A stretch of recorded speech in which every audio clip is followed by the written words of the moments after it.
All right, so today we're digging into a really fascinating, kind of radical theory from our source material. It asks this one startling question. What if the Roman Empire never actually fell? What if it just packed up and moved? This quote from Orwell, it just sets the stage perfectly, doesn't it?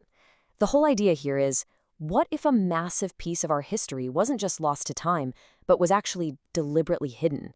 The source material we're looking at today argues that's exactly what went down. I mean, that's a pretty wild question to ask. The story we all learn in school is that Rome collapsed, all its knowledge vanished, and boom, Europe plunged into the Dark Ages. But this theory we're exploring, it suggests we might need to rethink that entire story. And that gets us to the absolute core of this thing, the Rome relocation thesis. The argument is that when Rome was staring down the barrel of collapse, it didn't die, no. Instead, it pulled off the most audacious, most unbelievable strategic withdrawal in all of history by moving its entire operation across the Atlantic. So how on earth could an entire empire just vanish? Well, the source material kicks things off by reframing the fall of Rome. It says we shouldn't see it as a military defeat, but as a deliberate disappearance. A massive historical mystery with a trail of forensic clues left behind. This line from the source really captures the scale of the puzzle we're looking at. The author is basically saying, look, the evidence for a complete chaotic collapse, it just isn't really there. Instead, they see signs of a very organized withdrawal that left this huge power vacuum back in Europe. So to solve this historical whodunit, the source material lays out 4 main lines of proof. Think of it as a forensic trail. And we're going to follow that trail, starting with the most tangible clues of all. Maps. Maps that, according to the author, have no business existing. Okay, let's talk about these maps. According to the source, if you look at old colonial-era maps of the Americas, they're holding secrets in plain sight. They show this incredibly detailed knowledge that was supposedly chronologically impossible for Spanish explorers to have at that time. So here's the first major paradox the source points out. Logically, the Spanish showed up on the Atlantic coast, right? So you'd expect to see all the development starting there and spreading west. But these early maps, they show the complete opposite.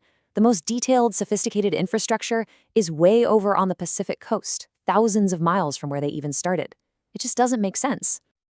And according to the source, the timeline is just impossible. The Spanish first laid eyes on the Pacific in 1513.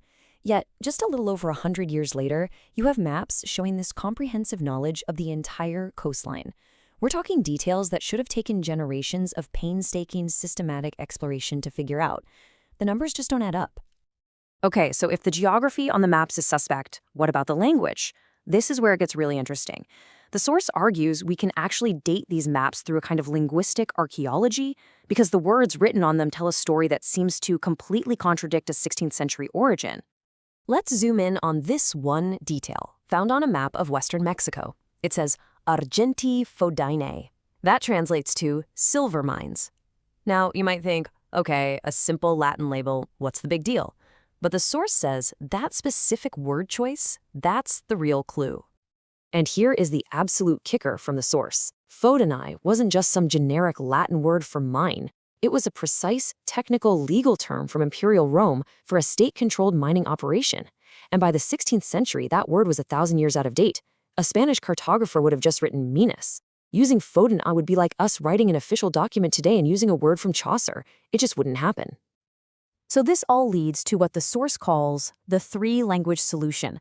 These maps seem to show 3 layers of history. You've got a Roman administrative framework written in classical Latin, integrated with local indigenous names, and a complete and total absence of Spanish. The author argues this is basically a snapshot of a pre-existing Roman indigenous society that the Spanish just stumbled upon and then took credit for.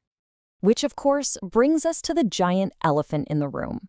If any of this is even remotely true, why isn't it in every history book on the planet? Well, the source material spends a lot of time on what it calls the most successful and widespread cover-up in human history. The theory goes that the evidence wasn't actually destroyed, it was just rebranded. Pre-existing Roman maps and surveys were allegedly redated. Their discoveries were reattributed to famous Spanish explorers. And just like that, you've effectively pasted a new history right on top of an older one. Now, the source material points a finger directly at the Vatican as being central to this whole operation. It claims that by classifying these pre-Columbian Roman documents under sneaky theological labels, the church could hold onto the knowledge internally while hiding its true origins from the rest of the world. And this alleged cover-up, according to the source, didn't stop there. It continued right into modern academia. By siloing the evidence, the maps are in the geography department, the Latin texts are with the classics folks. The full picture could never be put together by any single person. The puzzle pieces were kept in separate boxes. All right, so the final line of evidence the source presents is all about iconography. The argument here is that the symbols of this hidden Roman heritage never actually went away. They were just integrated into the art and the emblems of the New World, hiding in plain sight. And Exhibit A for this whole argument is the modern Mexican flag. Now, we typically see it as a powerful symbol of Aztec heritage, right? But the author argues that it's actually a blend of indigenous mythology living inside a hidden Roman framework. We all know the core Aztec story here, but the source says, hey, look closer. The eagle isn't killing the serpent, it's holding it. And that, the author suggests, is a huge difference. It doesn't symbolize conquest, but a synthesis of power, a union of two powerful traditions. Now, look at what's framing that entire indigenous scene. It's a wreath made of oak and laurel branches. And as the source is quick to point out, those are not plants from Mexico. They are purely 100% Roman symbols. Oak for civic virtue and laurel for military victory. The argument is that this isn't just a random decoration. It's a deliberate statement, an indigenous heart inside a Roman frame. This quote from the source really just captures the entire essence of this thesis. It reframes our whole view of history, not as a story of collapse and then rebirth, but one of constant adaptation and continuity, with old empires just re-emerging in new places, wearing new masks. And that really leaves us with a final, very provocative question to chew on. Obviously, the Rome relocation thesis challenges the very foundations of Western history.